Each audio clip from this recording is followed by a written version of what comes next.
Good morning दोस्तों। और आज हम कोशिका के बारे में पढ़ेंगे। तो देखते हैं, आइए कोशिका के बारे में देखते हैं कुछ महत्वपूर्ण फैक्ट्स।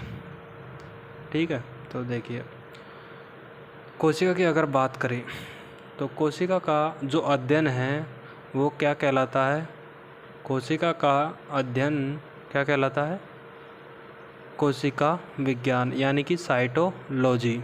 ठीक है, क्या कहलाता है? साइटोलॉजी या कोशिका विज्ञान। अगर इसकी खोज की बात करें, अगर इसकी डिस्कवरी की बात करें, या मतलब इसको खोजा किसने था, तो इस खोजा किसने था? यह खोजा था रॉबर्ट हुक के द्वारा। किसके द्वारा खोजा गया था? रॉबर्ट हुक के द्वारा 1665 में खोजा गया था।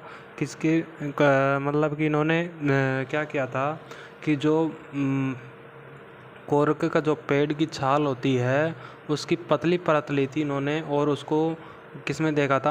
इलेक्ट्रॉन माइक्रोस्कोप, जो सूक्ष्मदर्शी है, उसमें देखा था। तो इनको मधुमक्खी के छत्ते के आकार के कुछ छिद्र दिखाई दिए, और इनको ही रॉबर्ट हुक के द्वारा क्या कहा गया था? कोशिका कहा गया। जब इन्होंने रॉबर्ट हुक ने इसकी खोज की तो ये कौन सी कोशिका थी? मृतिक कोशिका थी। ठीक है, आगे चलती हैं। तो कोशिका के बारे में अगर ये बात करें तो यह सजीवों की क्या होती है? संरचनात्मक और क्रियात्मक इकाई होती है। सजीवों की मूलभूत संरचनात्मक और क्रियात्मक इकाई होती है। आप साथ के साथ लिखते रहना, कहीं भूल जाओ, मैं मिटाऊंगा बाद में, फिर कहोगे सर आपने तो लिखने का मौका ही नहीं दिया। तो क्या होती है? सजीवों की संरचनात्मक और क्रियात्मक इकाई होती है। अगर बात करें साइज के आधार पर ये दो प्रकार की होती है। पहली आती है सबसे बड़ी कोशिका, और फिर आती है सबसे छोटी कोशिका। ठीक है, सबसे बड़ी कोशिका और सबसे छोटी कोशिका। सबसे छोटी कोशिका का आकार 0.1 माइक्रोमीटर से 0.5 माइक्रोमीटर तक होता है, और बड़ी कोशिका की जो माप होती है वो 170 mm से 130 mm की होती है। ठीक है, अब इसके बाद में अगर बात करें कि सर इनके सबसे बड़ी कोशिका की साइज तो बताती, वो बताओ हमें नाम कौन कौन से हैं।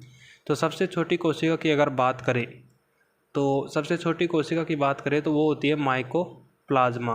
क्या होती है? माइकोप्लाज्मा, जिसे PPLO के नाम से भी जाना जाता है। ठीक है, और सबसे बड़ी कोशिका होती है शुतुरमुर्ग का जो अंडा होता है, वो सबसे बड़ी कोशिका होती है, जो संसार की सबसे बड़ी कोशिका है। ठीक है, आगे बात करते हैं कि सर ये तो बता दिए मृत कोशिका की खोज रॉबर्ट हुक के द्वारा की गई थी, तब ये बताओ जीवित कोशिका की खोज किसने की थी? और जीवित कोशिका की खोज किसने की थी? एंटोनी वान ल्यूवेनहोक ने जीवित कोशिका की खोज की थी। किसके द्वारा की गई थी? एंटोनी वान ल्यूवेनहोक के द्वारा की गई थी। ठीक है, ये किस में खोजा था इन्होंने खोजा था जो शैवाल होते हैं, जो एल्गी होते हैं, जो नील हरित शैवाल होते हैं, उसमें इनको खोजा गया था। अब बात करते हैं कि सर मानव की सबसे बड़ी कोशिका कौन सी है? तो मानव की सबसे बड़ी कोशिका क्या होती है? अंडाणु। क्या होती है? अंडाणु होती है। मानव की सबसे बड़ी कोशिका कौन सी है बच्चों? अंडाणु। ठीक है, तो सर ये तो बता दिया आपने कि सबसे बड़ी कोशिका अंडाणु होती है, ये भी बताओ सबसे छोटी कोशिका कौन सी है फिर? तो सबसे छोटी कोशिका होती है मानव की शुक्राणु। क्या होती है? शुक्राणु होती है। अब देखिए आगे, मैं कह रहा था मिटाऊंगा, मैं अब इनको मिटाऊंगा। आपने लिख लिया होगा मेरे हिसाब से, और आपको समझ में आ रहा है नहीं आ रहा है? ठीक है, तो कुछ समझ में नहीं आया तो बता देना कि सर ये समझ में नहीं आया, मैं दोबारा बता दूंगा उसको बोल के। ठीक है, वैसे मैं 2-2 3-3 बार बोल रहा हूँ। ठीक है, अगर संख्या के आधार पर बात करें, कोशिका की संख्या के आधार पर बात करें तो ये दो प्रकार की होती है। कौन कौन कौन सी? एक कोशिकीय और बहुकोशिकीय। कौन कौन सी? एक कोशिकीय और बहुकोशिकीय। ठीक है, एक कोशिकीय और बहुकोशिकीय। एक कोशिकीय यानी कि एक वैसे जीव जिनमें एक ही कोशिका पाई जाती है, जैसे अमीबा और पैरामीशियम। इनमें एक ही कोशिका पाई जाती है जिसके द्वारा ये पाचन, उत्सर्जन और अन्य क्रियाएं करते हैं। बहुकोशिकीय ऐसे जीव जिनमें एक से अधिक कोशिकाएं पाई जाती है उनमें बहुकोशिकीय कहते हैं। और ये कौन कौन सी होती है? प्लांट कोशिका यानी पादप कोशिका और जंतु कोशिका यानी कि एनिमल सेल। अगर संरचना के आधार पर देखें, यदि संरचना के आधार पर बात करते हैं तो ये भी दो प्रकार की होती है। कौन कौन सी? ये होती है प्रोकैरियोटिक और यूकैरियोटिक। कौन कौन सी? प्रोकैरियोटिक और यूकैरियोटिक। ठीक है, कौन कौन सी? प्रोकैरियोटिक और यूकैरियोटिक। प्रोकैरियोटिक में अल्प विकसित केंद्रक पाया जाता है या तो न के बराबर पाया जाता है, जबकि यूकैरियोटिक में सुविकसित केंद्रक पाया जाता है। ये इसका सबसे महत्वपूर्ण फैक्ट है, दोनों में जो अंतर करता है इसका करता है।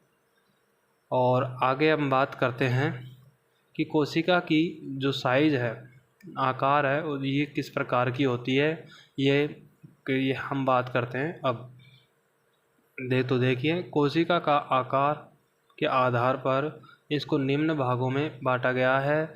ये बहुत ही है गोलाकार, क्षणनुमा और प्रवर्धाकार, लंबी। ठीक है, उसके बाद में गोलाकार हो गया, अंडाकार हो गया, क्षणनुमा हो गई। उसके बाद में आता है कौन सा? उसके बाद में आता है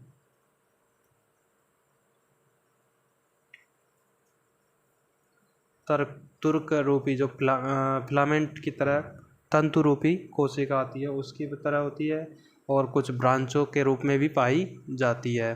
ठीक है, ये होती है। अगर इसके हम बात करें, कोशिकाएं बहुत ही पतली परत के रूप में पाई जाती है। और अब आगे देखते हैं, जो क्या बोलते हैं इसको, कौन कौन से इसमें कोशिकांग पाए जाते हैं। तो इसमें पाया जाता है कोशिकांग कौन कौन से पाए जाते हैं। तो देखिए, कोशिकांग होते हैं इसमें कौन कौन से होते हैं, तो लिखिए राइबोसोम। कौन कौन से? राइबोसोम हो गए, माइटोकॉन्ड्रिया के बाद में लाइसोसोम के बाद में अंतःपर्दवी जालिका, उसके बाद में गोल्जिकाई, उसके बाद में केंद्रक। ये सभी कोशिकांग उपस्थित होते हैं। और भी कोशिकांग हैं, और हम आगे जब डिटेल में पढ़ेंगे तब देख लेंगे। आज के लिए इतना काफ़ी। और